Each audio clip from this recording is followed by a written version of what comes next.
The Nature of Predators, Part 44, by Space Paladin 15. Memory transcription subject: Captain Calsum, Krakatoa Alliance Command.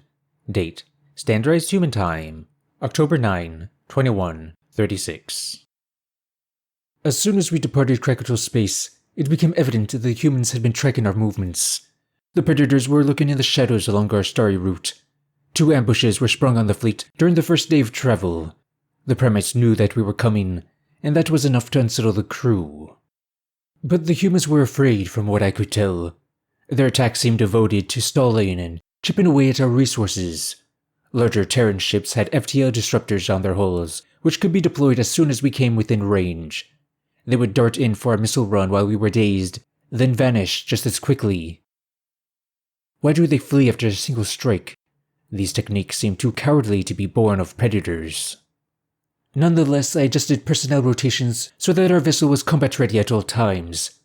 I allowed myself only a short nap after the second ambush, just to refresh my wits. There was no time for a full night's rest until the enemy resurfaced. Thyon was working overtime as well, compiling data to predict the Terrans' next appearance. Our vessel was going to nail the humans next time they tried anything.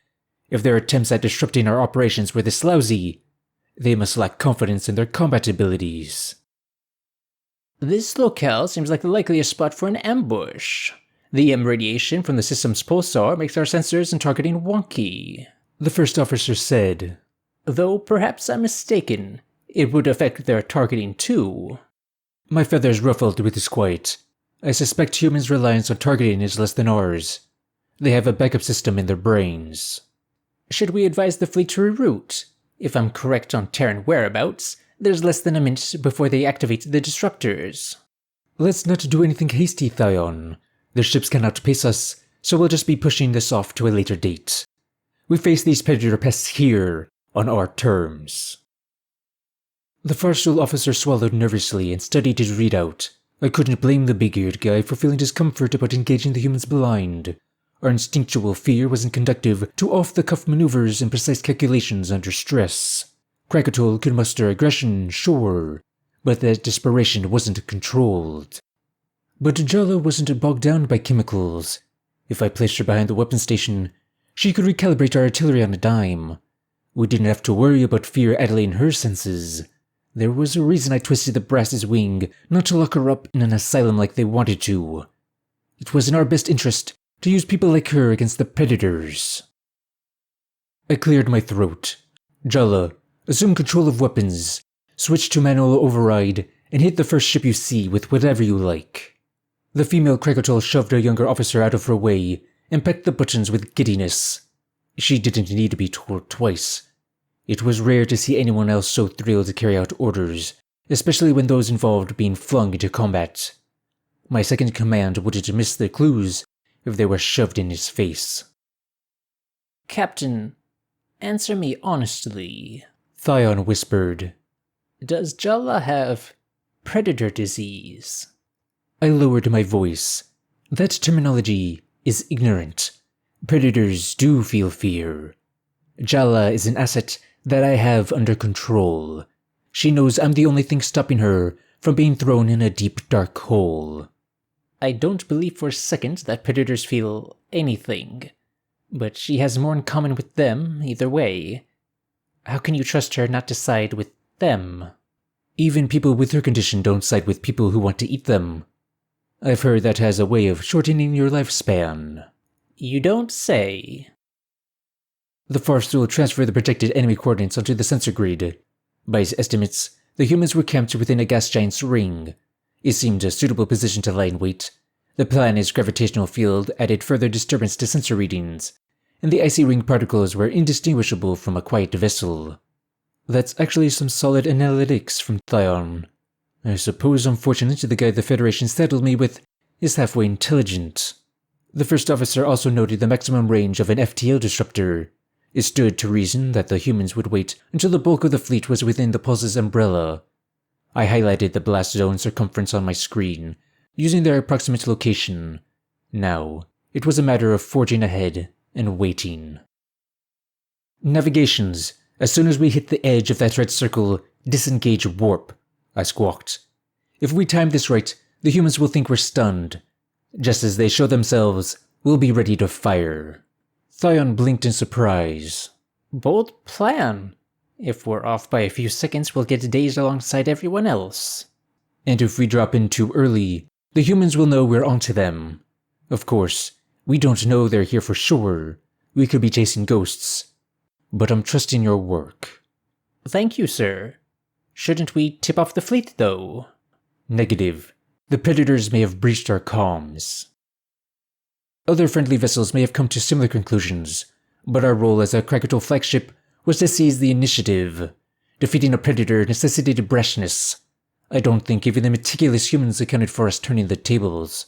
They were under the impression that everyone in the Federation was weak, and that might serve us well. The fear plastered across the bridge crew's faces was apparent. The inexperienced Celestes weren't keen on hurling a multi-billion credit ship into a Predator's trap. To be fair, this was the kind of action that earned reprimands from Alliance Command if it backfired. We had one chance to validate our decisions. My file does say I take unnecessary risks, and attributes my success to luck. I imagine Thyon read that dossier before boarding. For better or for worse, I always asked myself what a Predator would do. Trying to predict their moves or understand their thinking was easy once it was a habit. This raid was one final job before passing the baton to someone younger. What better way to cap off my career than by vanquishing the greatest threat of our time? I flitted over to the navigation station, ready to intervene if the technician froze. Our dot was almost overlapping the perilous area. Thyon was itching to issue the disengage order, but I didn't want to jump the gun. We couldn't allow the riskiness to inhibit our patience. My breathing hitched as we entered the pulse threshold. A little further. Real space now!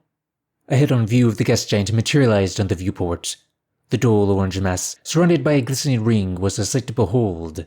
My talons stiffened, as the feeling of being watched sank in. I couldn't see any enemy ships, but I could sense their unholy presence. No sign of human activity, Thyon began. Thousands of friendly vessels appeared around us without warning, the Federation fleet evidently reeling from the effects of the disruptor signal. Lithe Terran ships swarmed out of the ring and descended on the nearest Krakatoa vessels with fury. Jala's wings extended to their full span as she began firing missiles at will. Several projectiles slammed into an enemy bomber and was terminated mid-swoop. More explosive followed close behind, synced with the whirring kinetics that pelted their shields. The humans were pushed back by my crazed Krakatoa long enough for some friendlies to catch their bearings. Our allies' aim was clearly rattled without sensors, and most plasma beams missed their mark by a long shot. Nonetheless, the Predators determined their mission was a wash. They weren't going to take the chance of a stray hit connecting. There's only a few dozen ships in this ambush anyways. The Terran military didn't lend sufficient support. They're retreating. Don't let them get away, the Farsoul First Officer exclaimed. All Federation ships fire at will, I barked over the comms channel. I don't care if you miss. Hurl everything you've got ready at their position. Jala was happy to oblige those orders, and dispensed another round of missiles toward the gas giant's cover. That was where the Terrans were trying to vanish for emergency warp. None of our explosives connected with an opponent, but they did pack a punch the ring itself. Ice fragments were flung out from the epicenter, and some shrapnel found its way into human armor. The navigations officer maneuvered us to the edge of the ring. The proximity was close enough to get a visual. A few Predator craft were rendered inoperable or ripped apart by debris. Cheers erupted across the bridge as they saw the devastation we unleashed. I tried to mimic pleasure, but gunning humans down just made me feel numb. My eyes lingered on the wreckage in the viewport. Nice work, Jala. We must have taken out a number in the double digits, in no small part due to your fortitude. Don't mention it. That was fun, she trilled. Just a shame our skirmish was so short. I was expecting more of a scrap. Thyon narrowed his eyes. It's not a shame that our victory was decisive. It makes it more likely that our flight to Earth would continue unimpeded. I tuned out the bickering. My focus was on scanning a motionless Terran vessel via manual input. Ship sensors had been fully automated since before I was born. At close range, though, it should be possible to work through the interference with operator assistance. The human craft I scrutinized had its hull caved in, which suggested debris at high impact velocity. It was mostly intact, but the life support and propulsions were knocked offline, so part of me itched to know if its pilot was still alive. Future generations would ask about these Earthlings, and nobody could provide an adequate explanation. This was a pristine opportunity to document a sapient predator's mannerisms. Silence on the bridge. Comms, make sure all transmissions are being recorded, I screeched. I want everyone here to know the enemy, so I'm hailing that venting wreck. Consider it a crash course on predators. Thayon gasped. What? What makes you think that demon will answer? I tilted my head. There was no guarantee a human would accept our communication attempt, but it was worth a try. While seeing its face would make the crew shudder, there was no feasible risk. Its weapons and escape options were severed, and it was smart enough to know that.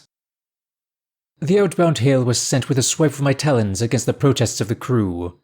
A tense silence filled the air as our signal was extended to the crippled foe. There was no response for several seconds, which only added to the crew's nerves. Did these people think a predator could teleport on deck through a call? I could almost sense the Terran's bewilderment. It was weighing whether to hear our message. Curiosity must have worn out because a pair of frosty blue eyes appeared on screen. The ferocity of its gaze sent several crewmates ducking for cover. Their color looked cold and unnatural.